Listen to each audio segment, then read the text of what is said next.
I've been lucky enough to have 2 books published by her company. I'll talk mainly about Kevin, but because 18 Days, I mean, I was writing that from a citation mindset. It's a work of non-fiction, work of long-form journalism. So I guess when you're in that mindset, you know, you're cognizant of things like copyright and acknowledging and the rest of it. But Kevin, it was just a bunch of stupidity on the internet, and then it turned into a book, and that presented a whole bunch of challenges, you know, defamation and copyright and things like that.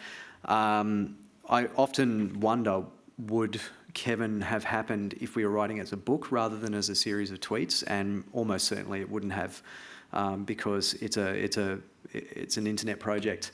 Some of the most immediate challenges we faced were, here was the avatar for the Twitter account. I have no idea where that photo came from. It came from Google Images.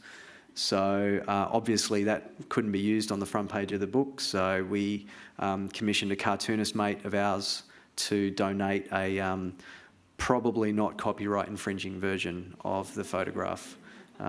Fingers crossed. So that is that's the picture that we see on the front of the book. Some of the other stuff inside there, there was one of the tweets. For some reason, we thought it would be good to include the photograph in the book, so Charlotte got in touch with Fairfax, who turned out to own that photograph, and they gave us permission to use it in I believe, a limited print run, so the print run better stay limited. That was one of the tweets there. We really enjoyed it, Stephen and I, so we thought it really needed to go in the book, so we drew a picture ourselves. Well, Stephen drew that picture, actually. That's how we got around that one. Here are some tweets, though, that just couldn't make it into the book because the photo is just far too important. That's personally one of my faves there. But again, that photo came off the internet. No idea who owns it. Wouldn't even be able to find the owner. A bit of it's a screen grab from a television program with some Photoshop work done. I believe, no, that's the actual T-shirt he was wearing. Screenshot from ABC News 24.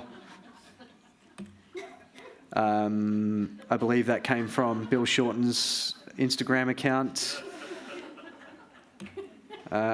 Same theme there, ABC News 24. Sorry, Charlotte.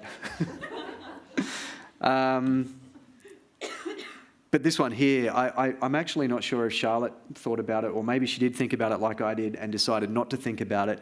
But here we are taking screenshots of other people's tweets and including them in the book. This one here is an exchange between the Rudd 2000 account and a couple of ABC journalists asking the parody account for an interview. They didn't get the hint. This just kept going on and on and on. Anyway, so we took a screenshot and put that one in the book there. So I'll just a couple of quick thoughts and then I'll hand back. As I said at the start, I'm not sure that Rudd would have happened if we were writing it as a book rather than as a series of tweets. And so then when we did take the tweets and try to turn them into a book, we came up against all of these restrictions that when you are, or at least when I am on the internet, I just don't think about, because you know, digital culture kind of clashes up against the architecture of copyright. And, you know, I'm aware enough of copyright law to be able to talk about it in a general sense when I'm teaching communications and journalism. And so on the one hand, I'm preaching copyright law, and on the other hand, I'm on the internet breaching it blatantly, constantly.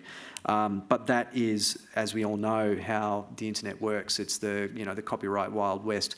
But in a way, it's really, really important because remixing, reusing culture is at the very core of what we're doing often, and certainly what we were doing with Rudd, where works of copyright are cultural artefacts rather than, or that's at least how we think about them. And so for me, the Rudd book was this conflict between the two architectures, and I'm just really aware of the time and we need to wrap up, so I'll just sort of stop there and hand back to you.